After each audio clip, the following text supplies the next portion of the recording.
Right here in New York City, we want to show you how it looks tonight. This photo. So much of the island sitting in the dark while shimmering in the distance, the rest of the skyline shining as it's always been. And now, let's go straight to 2020 co-anchor and mine tonight, Chris, who's been covering this story nonstop for days. Chris. Thank you, Diane. Down here, it is almost completely dark, but not behind me. You'll hear the generators, you see the light. That's because in the subway terminals here at South Ferry, men are at work right now, in the dark, down deep, trying to get this city, as they say, back on track. It is time to recover from Sandy. Justin and Lindsay and their 4-year-old Vance are finding a way to keep it light, even while living in the dark. By candlelight, no electricity, no hot water. I was nervous that he was going to freak out, but he didn't. It was mostly more about him, about the fact that he would get really scared. I didn't know how he was going to react, but he was okay. We were with them just hours ago, their story repeated by thousands of New Yorkers a day after Sandy turned Manhattan into a tale of two cities. To judge by Times Square today, Sandy seemed to be more of a myth. But downtown, it's clear the Big Apple took a big hit. Lower Manhattan, normally vibrant and bustling, now looking eerily like something out of a disaster movie. Many of the city's famed skyscrapers now dark, forcing residents like 25-year-old John Chiro to make a 12-story trek home. All right, so this is 12, right? This is 12, here we go. When Sandy slammed into New York City last night, all expectations were shattered. There was more water moving with more force in more directions than was ever foreseen.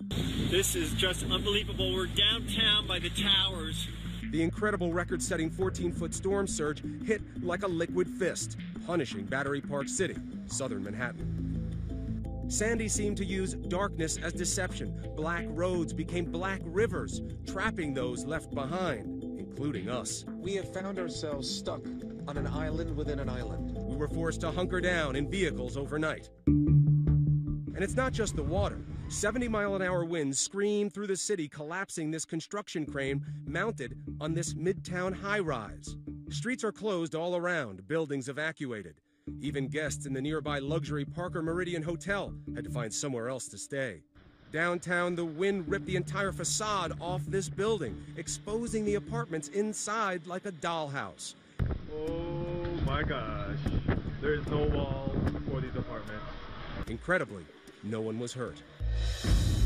An explosion at a utility company substation plunged much of lower Manhattan into darkness.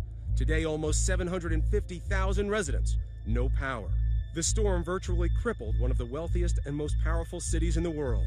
For the first time since 9/11, bridges and tunnels leading in and out of the city closed. All of the New York City area airports are also out of commission. My colleague Juju Chang just did a flyover of LaGuardia Airport. It doesn't look like a landmass. It looks like a big river of water. Meanwhile, the water just kept coming, floating cars like boats and flooding the 9/11 memorial site. Last night, to use a word, it was frightening. And you were just wondering when it was going to stop. But the real job may lie below, as the surge of water has inundated the Brooklyn Battery Tunnel and the city subway system. We went into the labyrinth of debris, water, and damage that are the city's subways, with MTA official Joe Leader. This wall here is from down here. That's how much the water pressure was. Oh, man, it's got to weigh 200 pounds. The subways are the vital arteries that keep Manhattan alive, and right now most of the downtown tracks and all of the tunnels leading off the island are flooded. These are the stairs going down into the subway, and this is a wall of water. Actually, this is about 3 levels. This is a complete disaster. You are calm. Why? You just roll with the punches. I mean, we know what we can do. We will get the city back as quickly as possible. Hollywood has always had a fascination with the effect of a mass calamity on New York City, from natural disasters to a man-made plague or even an alien invasion.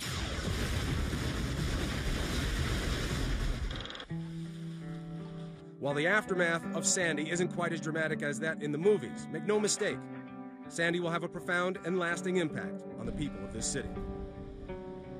And we're one of the lucky ones in the building because we do have windows in the apartment. But New Yorkers are nothing if not resilient. So we played some games last night, some board games. And You still going to make a Halloween of it? definitely, yeah.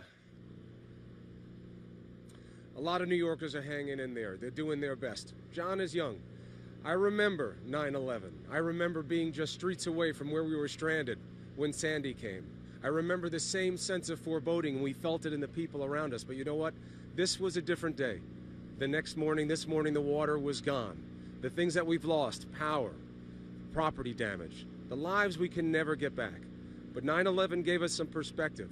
Diane, we have definitely lived through worse.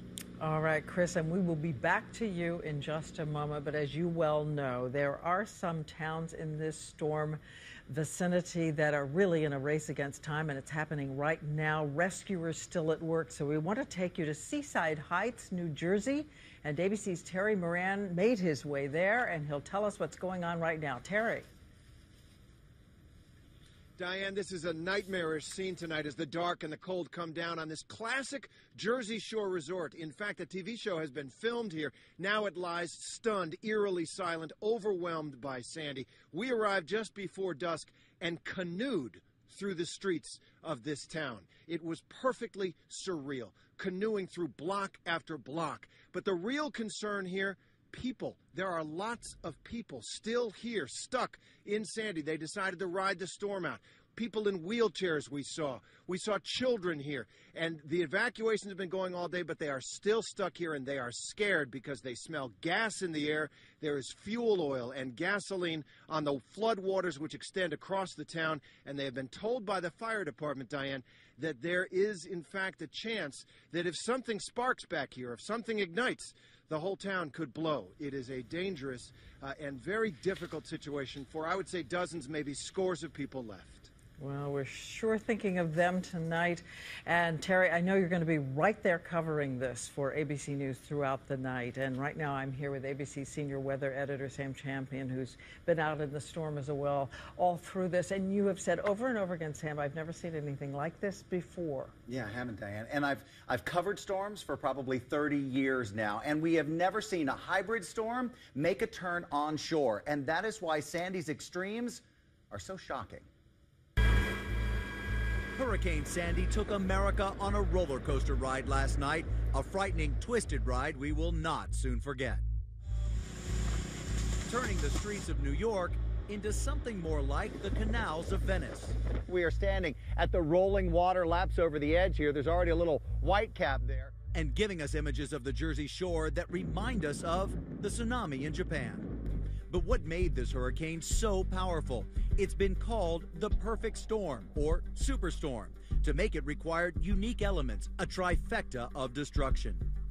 It was a hurricane wrapped up in a giant nor'easter, pumped up by the jet stream. This is unprecedented in the history of New York City. It is once in our lifetime. A record low barometric pressure meant that somewhere this storm was going to open up and explode when it made landfall. And there's something called the inverse barometer effect where the sea surface actually bulges up under the center of the low pressure. And then add a sharp left turn that sent it veering directly toward the coast with giant swells of water. A 1,000-year event. And the size, so big in fact it was almost a third the size of the entire United States. And if all those things weren't enough, even the moon was on Sandy's side, with an astronomical high tide delivering higher water levels than normal. The tide itself was about 5 feet, and the surge on top of that was 9 feet. So the total elevation above normal low tide level is 14 feet. You can't see the edge of the fence, but I can't get there anyway. That means the water is about this high there. It's turning out to be the most disastrous aspect of this event, which is the high storm surge and the flooding that went with it. A storm so unique it lured storm chasers from as far away as Oklahoma, hoping to study its power. It was really crazy because during the whole event, those few hours when the storm was at its peak, it was like a roar of winds going through the top of the skyscrapers. And it was kind of scary, actually, because we kept having to look up and just make sure there wasn't any debris coming down at us. Dave Holder, a storm chaser from TV and weather.com, had to see it and study it for himself. It was pretty chaotic there for for a little bit because when the winds really started howling, we had to make sure that we were in a safe spot. And even a man who spent his life inside tornadoes couldn't believe what he was seeing. We understand what Mother Nature can do. Although even this storm kind of caught us by surprise, the amount of surge that it actually created. It actually lived up to its hype, I think, this time. Many variables go into creating a big storm, so the size and strength of Hurricane Sandy or any specific storm can't be directly attributed to global climate change. But some say it almost has to play a part. Anyone who says there's not a dramatic change in weather patterns, I think is denying reality. People are wondering why this is happening and if it's a coincidence or if it's climate change. So there's definitely going to be a debate about that question. But what there will be no debate about is that when it comes to Sandy, we'll be dealing with the aftermath for the foreseeable future. How a storm like this can change even the coastline always amazes me. Take a look at this picture. I think we're going to show you Atlantic City and just how the boardwalk there is gone and everything along that beach that is so familiar to people. But Diane, here's something else that's surprising. Normally when a storm goes by like this, it gives you clear skies to clean up after. This storm is going to be working through Pennsylvania, working through New York State, and finally by the end of the week, coming out in Canada and exiting probably in those Canadian Maritimes. But the entire time, the zone that was hit by Sandy will still be feeling those tropical storm force winds, even some rain, and now it's getting a kickback of snow. We've got feet of snow in the mountains. A hurricane blizzard of snow up in the mountains. Okay, Sam, thank you.